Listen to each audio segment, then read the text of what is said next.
This is a crashed Bugatti Chiron Pure Sport. Only 60 exist in the world. The owner is an influencer. And when he crashed it, it didn't just make headlines, it exposed a fault line running straight through the heart of car culture. But to understand why this one crash matters so much, we need to go back. Way back. Because this didn't start with social media. It started over 60 years ago. For most of automotive history, the rules were simple. If you had the money, you could buy the car. If you had the skill, you could race it. Car culture was built on access. Access to the machine, to the track, to the dream. It didn't matter who you were. What mattered was what you could do. Then American muscle arrived in the 1960s and 70s, and it changed everything. Suddenly, ordinary people could get their hands on 300, 400, even 500 horsepower machines for a price that didn't require a second mortgage. European manufacturers were caught completely flat-footed. They couldn't compete on price, and increasingly they couldn't compete on raw performance either. So they did what any cornered brand does. They pivoted. Instead of chasing accessibility, they ran in the opposite direction. They made their cars harder to get, rare, more exclusive. And in doing so, they discovered something powerful: scarcity sells better than speed. That shift didn't just change the market. It changed the culture. Cars stopped being primarily about what they could do and started being about what they said about you. Motorsport followed the same trend, gradually closing its doors to the everyday enthusiast. The community fractured into two distinct groups: people who loved driving and building, and people who loved the image. Keep those two groups in mind. They matter. Then the 1990s happened, and Japan arrived with a problem Europe couldn't ignore. The Honda NSX, the Nissan GT-R, the Toyota Supra, fast, reliable, and dramatically cheaper than anything coming out of Stuttgart or Maranello. European manufacturers responded the only way they knew how, by building the walls even higher. Cars became rarer. The buying process became stricter. The club became harder to enter. Those walls were already going up. But then something new appeared that accelerated the whole process: the influencer. The first major car influencer wasn't on YouTube. It was on television. Top Gear transformed car content into something closer to cinema. The cars weren't just machines with specs, they were characters. People tuned in for the humor, the adventure, the chemistry between hosts. But crucially, the cars still mattered, because the people presenting them genuinely cared about them. When YouTube democratized content creation, that changed. Anyone could make a car video, and sometimes the results were genuinely brilliant. But the internet doesn't reward love for a subject. It rewards attention. And so, for many creators, the car stopped being the point and became the prop. A supercar parked outside a mansion became shorthand for "I made it." A tunnel run with the exhaust screaming became shorthand for "Look at me." The louder and flashier the moment, the better it performed algorithmically. That's when clout started to matter as much as cars. And here's where the system really starts to break down. Luxury brands noticed that influencers were essentially delivering free advertising to massive audiences. The logical response, from a marketing perspective, was to treat them like VIPs. And that's exactly what happened. Access, the thing car culture had always been built on, became a currency. And it was increasingly being handed to people based not on their passion for cars, but on their follower count. Let's make this concrete. Imagine someone, call him Toby, who has spent years saving to buy a Porsche GT3 RS. He walks into the dealership ready to write the check.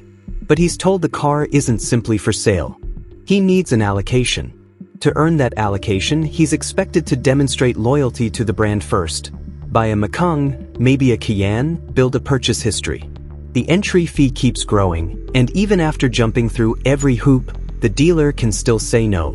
Meanwhile, an influencer with no particular passion for Porsche can get access to that same car faster, because the brand wants the exposure. The followers are valuable. The car is secondary.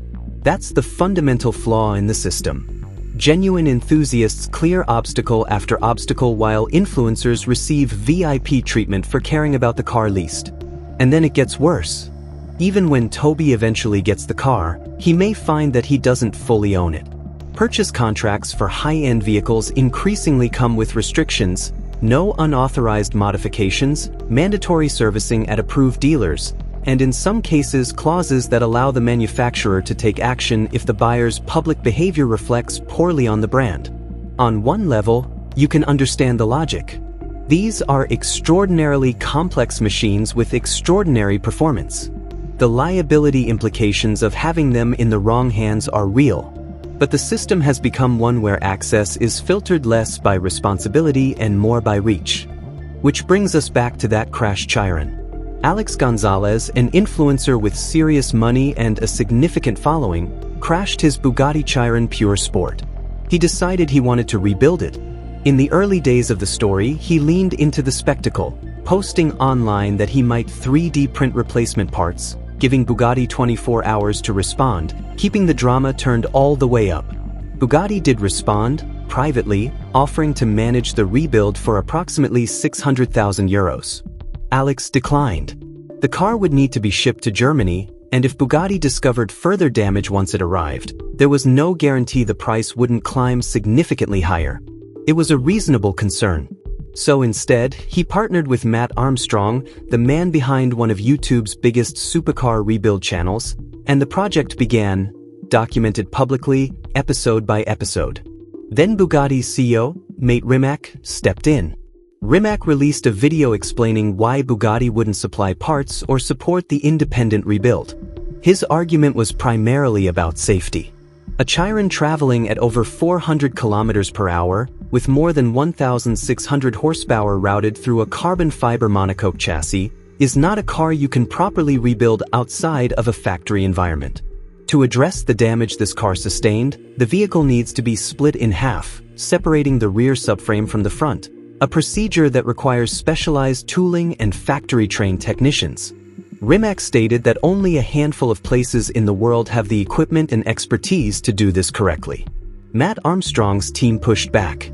They pointed out that several components in the Chiron, including what appeared to be the airbag module, shared part numbers with standard Volkswagen Audi Group parts. The bolt holes matched. The dimensions matched. The VW Audi stamp was right there on the hardware. If the parts are interchangeable, the argument that only Bugatti can source them starts to look less like a safety concern and more like a business decision.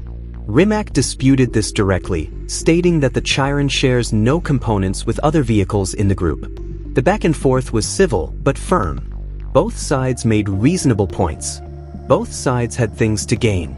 And here's the thing, that could have been a genuinely interesting conversation for car culture to have. A nuanced debate about manufacturer responsibility, right to repair, and the limits of independent restoration on ultra-complex machinery. There was real substance there.